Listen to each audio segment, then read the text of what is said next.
Faith and science. Many feel those are in conflict, yet they're not mutually exclusive. Faith has helped many achieve greatness in science, and science has helped make many people's faith even deeper. Faith and science. But what does this mean?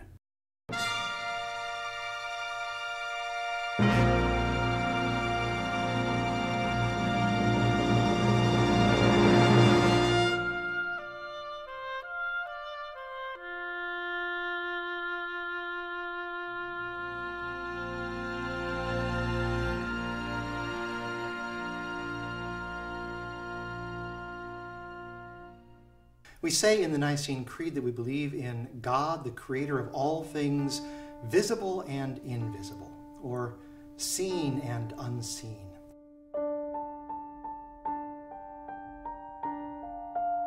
And that phrase is in the Creed primarily as a rejection of an early heresy known as Gnosticism.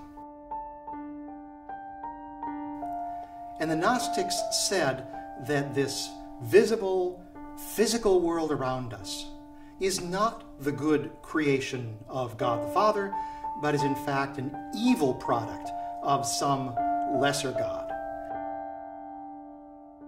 And the Gnostics said that the visible, physical world all around us is simply unfit for either God or God's people to care anything about. And the Church rightly rejected that claim. There is, first of all, only one God, who therefore must be the creator of all that exists. The Church also rejected the way that the Gnostics were trying to divide the world into an unseen, unphysical, spiritual realm that's holy and good, and a physical, visible, material world that therefore, they said, is bad. But the Creed reminds us of the truth. All of it is God's good creation. The rivers and oceans and mountains, the bacteria and the plants and the animals, our families and our neighbors and our cities. All of it is God's good and holy creation. That phrase in the Creed about things seen and unseen can also remind us of all of those things that we didn't know about in the early church or even a couple of centuries ago. We'd never seen these things, but now we do know about them. And that's true on the very, very small scale. So, for example, the DNA that makes it possible for me to have my mother's blue eyes, and that makes possible the origin and development and diversification of life on this planet over millions of years of evolution. That DNA and its mechanism is also part of God's good creative work. That's also true on the very, very large scale. So, for example, 100 years ago, we thought we were living in the only galaxy that there was. And now we know that the Milky Way galaxy is just one among hundreds of billions of galaxies. And each of them has hundreds of billions of stars. One thing that astronomers and telescopes and space probes have made abundantly clear in the last few decades is what an astonishingly extravagant place this universe is.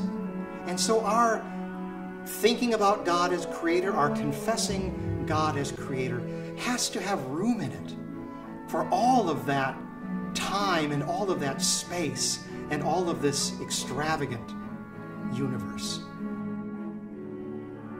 And whatever's going on at that very tiny level of quantum particles that we don't see and that we don't really understand yet. The Church says in its scriptures and its creeds, in its hymns and its prayers, that it is all God's good and holy creation, that it is all the object of God's care and concern and redemption in Christ.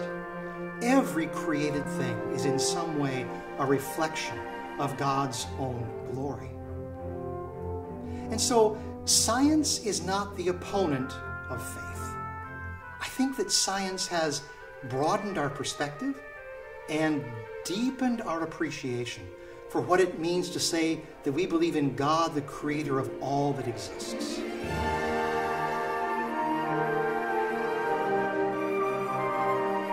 So the next time that you recite the creed, the next time you confess the faith of the church, think about how long and deep and broad that claim really is. That we believe in the one God who has created all things, good and holy, all things, seen and unseen.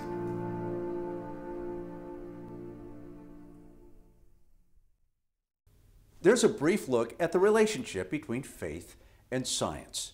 To explore it further, go to your study guide.